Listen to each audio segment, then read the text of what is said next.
Kepala Kebijakan Luar Negeri Uni Eropa Josep Borrell tak terima jika warga Palestina diusir dari tepi barat.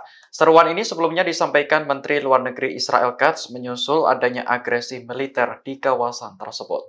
Borrell menyebut seruan mengusir warga dari tepi barat sama halnya seperti tindakan Israel mengusir warga Gaza. Ia pun berharap para menteri Uni Eropa tegas menyuarakan penolakan atas rencana tersebut. Borrell juga mendesak PBB untuk bertindak atas pelanggaran hukum kemanusiaan yang terjadi di tanah Palestina.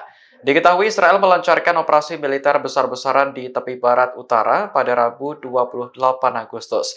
Menurut kantor berita resmi Palestina, ada 17 warga sipil yang tewas. Operasi militer ini merupakan yang terbesar dalam 2 dekade terakhir. Untuk meminimalisir korban sipil, Menteri Luar Negeri Israel Katz menyerukan evakuasi sementara warga di tepi barat. Namun seruan ini dianggap sebagai langkah untuk memuluskan ambisi Israel menguasai Palestina.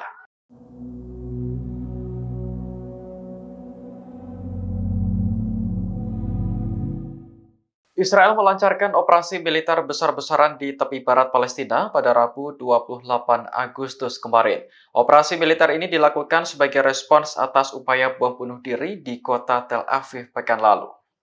Dikutip dari RT, militan Hamas dan Jihad Islam Palestina mengaku bertanggung jawab atas ledakan tersebut. 1 orang tewas akibat bom yang dibawanya meledak sebelum waktunya. Peristiwa ini sempat membuat kota Tel Aviv mencekam di tengah ketegangan Israel-Hamas.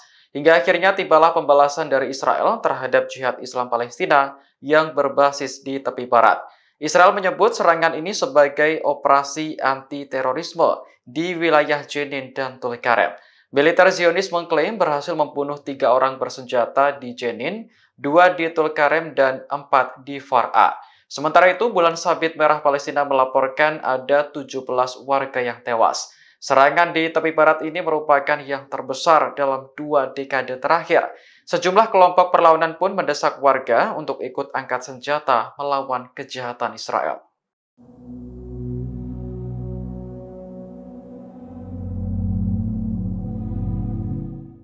Menteri Keamanan Nasional Israel Itamar Ben-Gvir berencana membangun sinagog atau tempat ibadah Yahudi di dalam kompleks Masjid Al-Aqsa.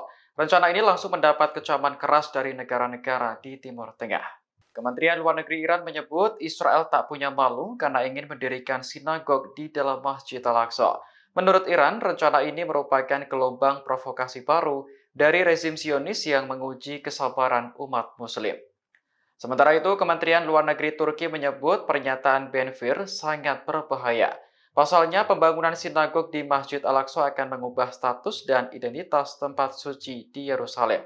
Arab Saudi juga mengecam Israel atas pernyataan menterinya dan menyebut rencana itu sebagai upaya provokatif. Respons paling tegas disampaikan otoritas Palestina atas rencana Israel membangun sinagog di Al-Aqsa. Menurut Palestina, seruan untuk mengubah status Masjid Al-Aqsa akan menyeret wilayah tersebut ke dalam perang agama. Yordania sebagai negara yang bertanggung jawab atas keamanan Al-Aqsa juga mengutuk pernyataan Ben-Gvir dan meminta PBB untuk segera bertindak. Bagi umat Islam, Al-Aqsa adalah situs tersuci ketiga setelah Masjidil Haram di Makkah dan Masjid Nabawi di Madinah. Sementara umat Yahudi menyebut kompleks tersebut sebagai Temple Mount yang diyakini sebagai lokasi 2 kuil Yahudi kuno. Download Tribun X sekarang, menghadirkan lokal menjadi Indonesia.